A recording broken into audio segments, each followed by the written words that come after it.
சிறகடிக்க ஆசை சீரியலோட upcoming episode என்னன்னு பார்க்கலாம். இங்க சத்யா எப்பயும் போல காலேஜ்க்கு கிளம்புறாரு. இதை பார்த்த மீனாவோட அம்மாவும் சத்யா கிட்ட வந்து பேசுறாங்க.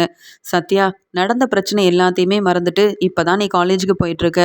அதனால ஒழுங்கா படிச்சு பாஸ் ஆகணும். நீ ஒரு நல்ல வேலைக்கு போனாதான் நம்ம குடும்பம் நல்லபடியா முன்னேறும், புரியுதா அப்படின்னு சொல்றாங்க. அதுக்குடனே சத்யாவும், அம்மா என்னால தான் மீனாக்காவுக்கும் முத்துமாமாவுக்கும் எவ்வளோ வீண் செலவாயிருக்குமா. 5 லட்ச ரூபா பணம் கொடுக்க போய் தானம்மா நானே இப்போ காலேஜுக்கு போயிட்டுருக்கேன். என்னால் இனி யாருக்கும் எந்த பிரச்சனையும் வராதுமா. நான் என் வேலையை மட்டும்தான் பார்ப்பேன். அந்த சிட்டி பக்கம் நான் போகவே மாட்டேம்மா அப்படின்னு சொல்லிட்டு காலேஜுக்கு கிளம்புறாரு இங்கே சத்யா. இங்கே மீனாவோட அம்மா நினைக்கிறாங்க, முத்து மாப்பிள்ளைய புரிஞ்சுக்காம நானும் சத்யாவுக்கு சப்போர்ட் பண்ணி எவ்வளவோ பேசியிருக்கேன், மாப்பிள்ளையை அவமானப்படுத்தியிருக்கேன். ஆனால் இங்கே சத்யாவுக்கு ஒரு பிரச்சனைன உடனே இங்கே நம்ம வீட்டுக்கு எவ்வளோ பெரிய உதவி செஞ்சுருக்காரு முத்து மாப்பிள்ளை. முத்து மாப்பிள்ளையோட நல்ல மனசு வேறு யாருக்குமே வராது அப்படின்னு சொல்லி நினைக்கிறாங்க மீனாவோட அம்மா. இங்கே சத்யா காலேஜுக்கு கிளம்பி போகிறாரு. போகும்போதே இங்கே சிட்டியும் அவரோட ஆளுங்களும் எதிர்க்க வராங்க. இதை பார்த்த சத்யா, இந்த சிட்டிக்கிட்ட பேசவும் கூடாது, அவன் வழிக்கு நம்ம போக வேண்டிய அவசியம் இல்லை. அவனால தான் என்னை பற்றின வீடியோ எல்லாருக்குமே வந்தது. அதனால தானே நான் அவமானப்பட்டு நின்னேன் அப்படின்னு சொல்லிட்டு சிட்டியை பார்த்துட்டு பார்க்காத மாதிரி அவருடைய வழியில் போகிறாரு. இதை பார்த்த சிட்டி அவரோட ஆளுங்க கிட்ட சொல்கிறாரு, பாத்தியா இந்த சத்யாவுக்கு நான் எவ்வளோ பணம் கொடுத்துருப்பேன், அவனுக்கு எவ்வளோ உதவி செஞ்சுருப்பேன். இப்போ இந்த சத்யா படிக்கிறானா அதுக்கு காரணமே நான் கொடுத்த பணம் தான். அவன் குடும்பம் நல்லா இருக்கிறதுக்கு காரணமும் நான் தான். ஆனால் என்கிட்ட வேலை பார்க்காம அந்த மீனா தான் முக்கியம், இந்த முத்து தான் முக்கியம்னு சொல்லி என்ன அவமானப்படுத்திட்டான் இந்த சத்யா. இவனை பற்றின வீடியோ வெளியில் வந்தால் இவங்க குடும்பமே அவமானப்பட்டு நிற்பாங்கன்னு நினச்சேன். ஆனால் அதில் இருந்தும் எந்த பிரச்சனையும் இல்லாமல் இந்த சத்யா வெளியில் வந்து மறுபடியும் படிக்க கிளம்பிட்டான். கண்டிப்பாக நான் நினச்சதை நடத்த தான் போகிறேன். இந்த சத்யா என்னை அவமானப்படுத்தினதுக்கு இந்த சத்யாவை மட்டும் இல்லை, அந்த முத்து மீனா எல்லாரும் அவமானப்பட்டு நிற்கிற மாதிரி செய்ய தான் போகிறேன் அப்படின்னு ரொம்பவே கோவமாக பேசிட்டு அங்கேருந்து சிட்டி கிளம்பிடுறாரு. இன்னொரு பக்கம் ரோஹிணி 2 லட்ச ரூபா பணத்தை சிட்டிக்கிட்ட கொடுக்க அந்த சிட்டிக்கிட்ட இருந்து பாதி பணத்தை வாங்கிக்கிட்டு இங்கே பிஏ தினேஷ் கொஞ்ச நாள் வெளியூரில் போய் நல்லா சுற்றி பார்த்துட்டு வரலான்னு சொல்லிட்டு கிளம்பி போயிட்டு இருந்த பணம் எல்லாத்தையுமே செலவு செஞ்சுட்டு மறுபடியும் சிட்டிக்கு ஃபோன் பண்ணுறாரு. உடனே சிட்டியும், என்ன பிஏ தினேஷ், நீ என்ன மறுபடியும் எனக்கு ஃபோன் பண்ணியிருக்க, கொடுத்த பணம் பத்தலையா என்ன அப்படின்னு கேட்க, வேற என்ன செய்யறது, நீ தான் நான் கேட்க கேட்க பணம் கொடுக்க தயாராக இருக்க, நீ கேட்டால் அந்த ரோஹிணி பணம் கொடுக்க தயாராக இருக்கா. அதனால தான் வந்த உடனே 2 நாளையில் இருந்த பணம் எல்லாம் செலவாயிருச்சு. எனக்கு கொஞ்சம் பணம் வேணும், நீ கொடுக்குறியா அப்படின்னு கேட்குறாரு பிஏ தினேஷ். அதுக்கு உடனே சிட்டியும், நீ என்ன என்கிட்ட ஏற்கனவே பணம் கொடுத்துட்டா போனேன், நீ கேட்ட உடனே உனக்கு நான் பணம் கொடுக்கறதுக்கு என்கிட்ட எந்த பணமும் இல்லை. நானும் நீயும் சேர்ந்து தானே திட்டம் போட்டு ரோஹிணி கிட்டேருந்து 2 லட்ச ரூபா பணம் வாங்கினோம். அப்படி இருக்கும்போது உனக்கு 1 லட்சம் எனக்கு 1 லட்சமாக பிரித்து எடுத்தாச்சு. நீ அந்த 1 லட்சம் பணத்தை இப்படி 2 நாளையில் செலவு செய்வேன்னு எனக்கு எப்படி தெரியும்.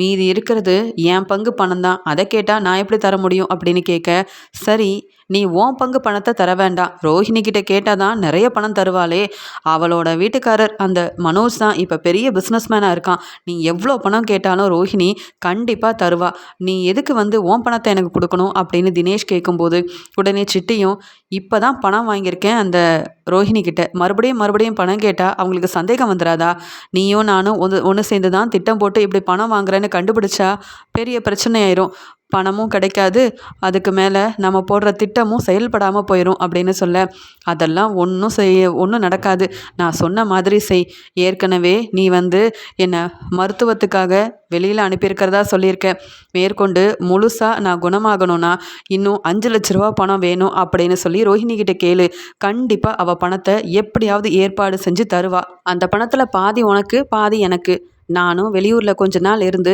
நல்லா நிம்மதியாக இருந்துட்டு வருவேன், அதுக்கப்புறமா அந்த ரோஹிணியை நான் என்ன செய்யணும்னு முடிவெடுத்துக்கிறேன் அப்படின்னு சொல்லும்போது உடனே இங்கே சிட்டி யோசிக்கிறாரு, இந்த தினேஷ் சொல்கிறதும் சரியாக தான் இருக்குது, ரோஹிணி கொடுத்தது வெறும் 2 லட்ச ரூபா பணம் தான், அதில் வேற என்கிட்ட இருக்கிறது 1 லட்சம் தான், அதை வச்சு நான் என்ன செய்கிறது, இந்த முத்துவால் எனக்கு சரியாக இந்த வட்டி பணம் கொடுத்து வாங்குகிற தொழிலும் எதுவும் நடக்க மாட்டேங்குது, என்ன நம்பி யாரும் பணமும் வாங்க மாட்டேங்கிறாங்க, வாங்கின பணத்தையும் திருப்பி தர மாட்டேங்கிறாங்க, கொஞ்சம் கூட என் மேலே யாருக்கும் பயமே இல்லாமல் போயிடுச்சு, இந்த ரோஹிணியை வச்சு தான் நாம் இனி பணம் சம்பாதிக்கணும், தினேஷ் சொல்கிறதும் சரியாக தான் இருக்குது அப்படின்ற மாதிரி இங்கே வந்து சிட்டி யோசிக்கிறாரு. என்ன சொல்லி இந்த ரோஹிணி கிட்டேருந்து 5 லட்ச ரூபா பணத்தை வாங்கலாம் அப்படின்ற மாதிரி யோசிக்கிறாரு இங்கே வந்து சிட்டியும். உடனே சிட்டி தினேஷ் கிட்ட, நான் ரோஹிணி கிட்ட பேசி 5 லட்ச ரூபா பணத்தை வாங்க முடியுமான்னு பார்க்குறேன். அப்படி ரோஹிணி என்னை நம்பி அந்த பணத்தை கொண்டு வந்து கொடுத்தா நான் மீதி பணத்தை உனக்கு அனுப்பி வைக்கிறேன் அப்படின்னு சொல்லிட்டு ஃபோனை வச்சிடுறாரு. இங்கே தினேஷ் ரொம்ப சந்தோஷமாக இருக்காங்க. பரவாயில்ல, அந்த ரோஹிணி இருக்கிற வரைக்கும் நம்ம எந்த வேலைக்குமே போக வேண்டாம், எந்த பிரச்சனையுமே இல்லாமல் வெளியில் போய் சம்பாதிக்காமையே ரோஹிணி மூலமாக மாதம் மாதம் பணம் எனக்கு வரப்போகுது. அப்பப்போ ரோஹிணி கிட்ட நான் வந்து ஃபோன் பண்ணி பணம் கேட்டால் ரோஹிணி என்னை ஏமாற்றி, அதுவும் இந்த சிட்டியை வச்சு என்னை ஏதாவது செய்யணும்னு நினச்சால, இதே சிட்டியை வச்சு இந்த ரோஹிணி கிட்டேருந்து எப்படியெல்லாம் பணம் வாங்க போகிறேன்னு பார்த்துக்கிட்டே இரு ரோஹிணி அப்படின்ற மாதிரி இங்கே தினேஷ் வந்து நினைக்கிறாரு. ஏற்கனவே விஜயா இங்கே வந்து ரோஹிணி கிட்ட, மீனா முத்துவுக்கு 5 லட்ச ரூபா பணத்தை நான் தரலைன்னா இந்த வீட்டில் இருக்க முடியாதுன்னு என் வீட்டுக்காரர் சொல்கிறாரு. ரோஹிணி, உன் மாமா மலேசியாவில் பெரிய பிஸ்னஸ் செய்கிறதா சொன்னியே, நீ எப்போ பணம் கேட்டாலும் அவர் தான் அனுப்பி வைக்கிறாரு. அதனால் உங்கள் அப்பா இப்போ வெளியில் இல்லை, ஆனால் நீ எப்போ பணம் கேட்டாலும் உன் மாமா அனுப்ப தயாராக இருக்கும்போது எனக்காக 5 லட்ச ரூபா பணத்தை வாங்கி கொடு அப்படின்னு விஜயா கேட்டது மட்டும் இல்லாமல், இங்கே ரோஹிணி அந்த பணத்தை எப்படி இங்கே விஜயாவுக்கு தருது ஒன்றும் புரியலையே, யார்கிட்டேயும் கடனும் வாங்க முடியாது, அது மட்டும் இல்லாமல் என்கிட்ட பெருசாக எந்த நகையும் இல்லை, அதை அடமானம் வச்சாவது இங்கே ஏதாவது பணத்தை விஜயாத்தக்கிட்ட தரலான்னு பார்த்தா நகையும் இல்லை, என்ன செய்யன்னு தெரியல அப்படின்னு ரோஹிணி ரொம்பவே யோசிக்கிறாங்க. அந்த சமயம் இங்கே சிட்டி ரோஹிணிக்கு ஃபோன் பண்ணுறாங்க. சிட்டி ரோஹிணிக்கு ஃபோன் பண்ணுறத பார்த்த உடனே ரோஹிணிக்கு ரொம்ப கோவம் வருது. எதுக்காக இப்போ இந்த சிட்டி எனக்கு ஃபோன் பண்ணுறான்? ஏற்கனவே அவன் கேட்ட மாதிரி 2 லட்ச ரூபா பணத்தை நான் பார்வதி அத்தை வீட்டிலேருந்து யாருக்கும் தெரியாமல் எடுத்து கொடுக்க போய் தான் இப்போ நான் எல்லார் முன்னாடியும் வசமாக மாட்டிப்பேனும் அப்படின்னு பயந்துட்டுருக்கேன். அது மட்டும் இல்லாமல் இப்போ அந்த 2 லட்ச ரூபா பணத்துக்காக இந்த விஜயாத்தைக்கு நான் 5 லட்ச ரூபா தர வேண்டியதாக இருக்குது. மீனா முத்துவால் நான் இப்படி அவமானப்பட்டு நிற்கிறேன். பணத்துக்கு என்ன செய்ய போகிறேன்னு தெரியல. இந்த சிட்டி வேறு இதுக்கிடையில் ஃபோன் பண்ணுறானே, ஏதாவது பிரச்சனையாக இருக்குமான்னு தெரியல அப்படின்னு சொல்லி ஃபோன் எடுத்து பேச ஆரம்பிக்கிறாங்க ரோஹிணி.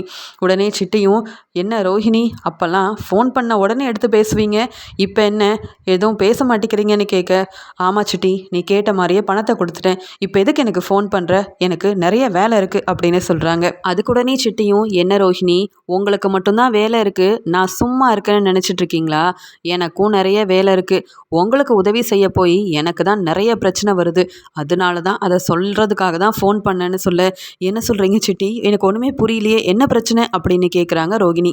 உடனே சிட்டியும், அதை ஏன் கேட்குறீங்க, நீங்கள் கொடுத்த 2 லட்ச ரூபா பணம் செலவாயிருச்சான் அப்படின்னு சொல்ல, என்னது, அந்த தினேஷை குணமாக்க நான் கொடுத்த 2 லட்ச ரூபா பணம் செலவாயிருச்சா அப்படின்னு ரோஹிணி வந்து ரொம்ப பேரதிர்ச்சியோடு கேட்குறாங்க. உடனே இங்கே வந்து சிட்டி சொல்கிறாரு, ஆமாம், நீங்கள் வெறும் 2 லட்ச ரூபா பணம் தானே கொடுத்தீங்க, நான் வச்சு அவனை வெளுத்து வாங்கினதில் அவனுக்கு இன்னும் நிறைய செலவாகும் போல், நீங்கள் மீதி பணத்தையும் அனுப்பி வச்சாதான் எப்படி வந்து அந்த பிஏ தினேஷை குணமாக்க முடியும்னு அங்கே இருக்கிறவங்களாம் பார்ப்பாங்க. உங்களுக்கே தெரியும், தினேஷால் உங்களுக்கு எந்த பிரச்சனையும் வரக்கூடாதுன்றதுக்காக தினேஷை நான் சொன்ன இடத்துக்கே அனுப்பி வச்சுருக்கேன். பணத்தை அனுப்புனாதான் அவனை குணமாக்க முடியுமா அப்படின்னு அவங்க சொல்லியிருக்காங்க.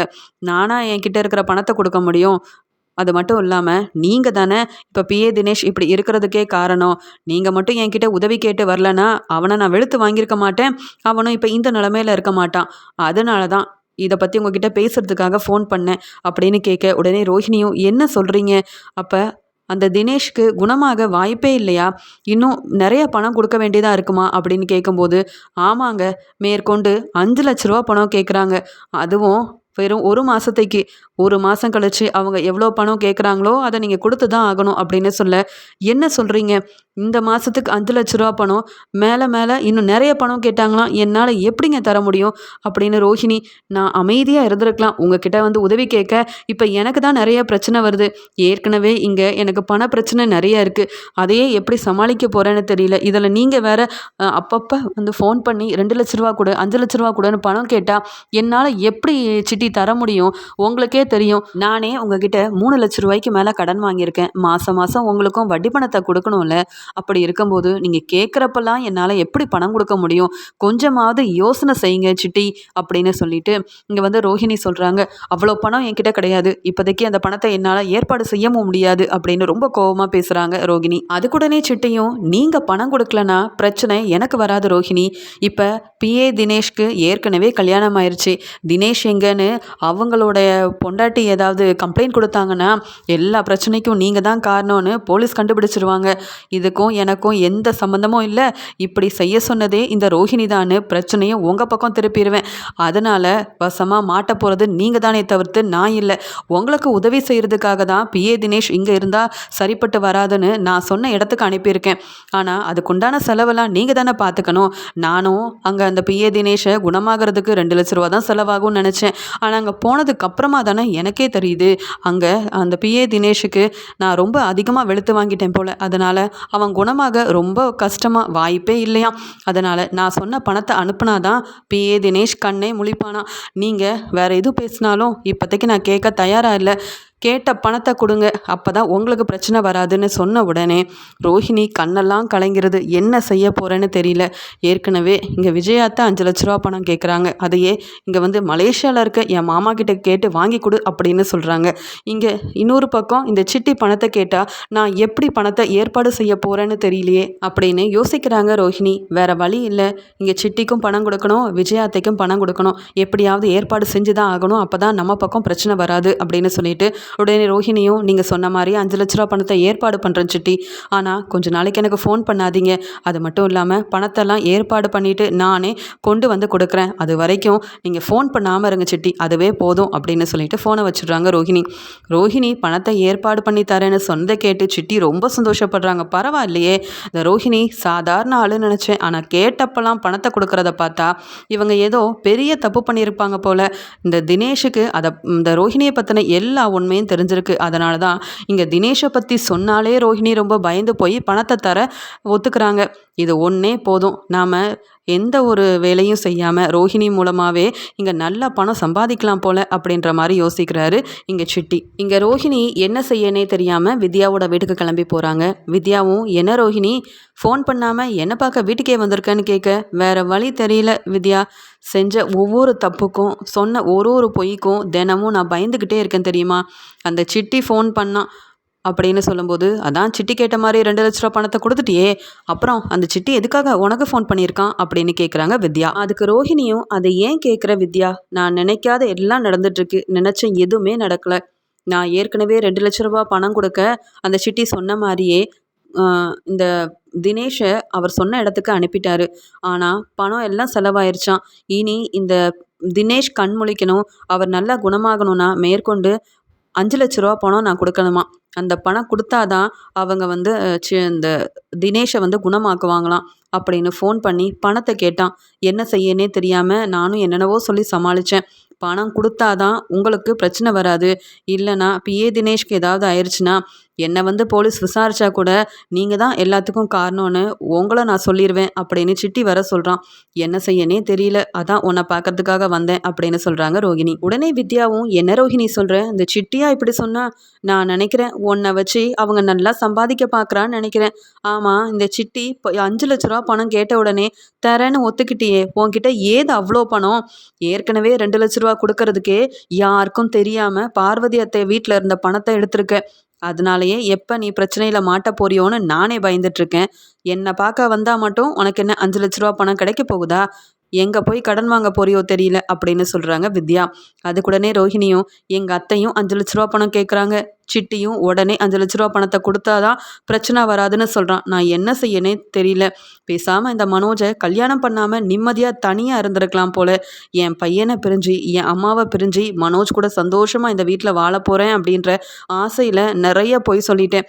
ஆனால் இப்போ இந்த வீட்டில் நடக்கிறதெல்லாம் பார்த்தா எனக்கு கொஞ்சம் கூட அந்த வீட்டில் நிம்மதியும் சந்தோஷமும் இல்லை.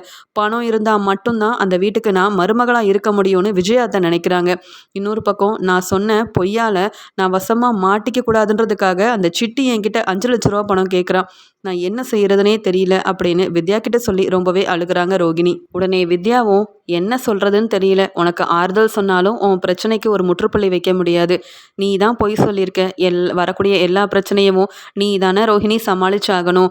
இப்படி உண்மையெல்லாம் மறைச்சி ஒவ்வொரு நாளும் பயந்துக்கிட்டே இருக்கிறத விட இந்த வாழ்க்கை வேண்டான்னு சொல்லி உனக்காகவே காத்துட்ருக்க உன் பையன் கூடயும் உன் அம்மா கூடயும் நீ தனியாகவே இருந்திருந்தா கூட நிம்மதியாகவும் சந்தோஷமாகவும் இருந்திருப்ப. உன் பையனும் உன்னை பார்த்து சந்தோஷமாக இருந்திருப்பான். இப்போ உன் பையனை பிரிஞ்சு இந்த விஜயா அத்தை வீட்டில் இருந்து நீ அப்படி என்ன சந்தோஷமாக இருந்துட்ட அப்படின்னு கேட்குறாங்க. இங்கே வித்யா ரோஹிணிக்கு எந்த பதிலுமே சொல்ல முடியல. இங்கே வித்யா கிட்ட பேசிட்டு ரோஹிணி இங்கே விஜயாவோட வீட்டுக்கு கிளம்பி போகிறாங்க. போயிட்டு இங்கே வந்து ரோஹிணி யார்கிட்டயுமே பேச பிடிக்காம ரெஸ்ட் எடுத்துட்டு இருக்காங்க. வீட்டுக்கு வந்த மனோஜ் அங்கே கடையில் வேலை பார்க்குற ஸ்டாஃப் கிட்ட பேசணும்னு அவருடைய ஃபோன் எடுத்து பார்க்கும்போது அதில் சார்ஜ் இல்லைன்னு சொல்லிட்டு சார்ஜை போட்டுட்டு இங்கே சரி ரோஹிணியோட ஃபோன் எடுத்து இங்கே நம்ம ஸ்டாஃப் கிட்ட பேசுவோம் அப்படின்னு ரோஹிணி ரெஸ்ட் எடுத்துட்டு இருக்கும்போது அவங்க கிட்ட கேட்காமையே ரோஹிணியோட ஃபோன் எடுத்துடுறாங்க. ஃபோனை எடுத்து பார்த்ததுக்கப்புறமா தான் தெரியுது சிட்டின்னு ஒரு நம்பரை சேவ் பண்ணியிருக்காங்க ரோஹிணி. அவங்க கிட்ட அடிக்கடி ரோஹிணி பேசுகிறதையும் இங்கே வந்து மனோஜ் கண்டுபிடிக்கிறாரு. கண்டுபிடிச்சது மட்டும் இல்லாமல் ஃபோன் இங்கே வந்து மனோஜ் கிட்ட இருக்கும்போதே அந்த சமயம் சிட்டியும் ஃபோன் பண்ணுறாரு ரோஹிணிக்கு. இதை பார்த்த உடனே யார் இதுன்னு தெரியல. ஏற்கனவே சிட்டி சிட்டின்னு பேசிகிட்டு இருக்காங்கன்னா அந்த மீனாவோட தம்பி சத்யா இந்த சிட்டிக்கிட்ட தானே வேலை பார்த்தான். அவன் எல்லாருக்குமே வட்டி பணத்தை தானே கொடுத்துட்ருக்கான். அந்த சிட்டியோட ஃபோன் நம்பராக இருக்குமா? எதுக்காக ரோஹிணி அதை சேவ் பண்ணி வச்சிருக்கா அப்படின்னு மனோஜுக்கு ரொம்பவே சந்தேகம் வருது. அந்த சமயம் சரியா இங்கே மனோஜ் கிட்ட ஃபோன் இருக்கிறது தெரியாமல் சிட்டியும் ஃபோன் பண்ண இங்கே மனோஜும் எடுத்து பேசுகிறாரு. யாருங்கன்னு கேட்க, நான் தான் மேடம் சிட்டி பேசுகிறேன். அதான் பணத்தெல்லாம் ஏற்பாடு பண்ண சொல்லியிருந்தேனே, ஏற்பாடு பண்ணிட்டீங்களா அப்படின்னு கேட்க, நான் ரோஹிணி இல்லை மனோஜ் பேசுகிறேன் அப்படின்னு சொல்ல உடனே சிட்டியும் ஃபோனை வச்சிடுறாரு. இங்கே மனோஜுக்கு ரொம்ப கோவம் வருது.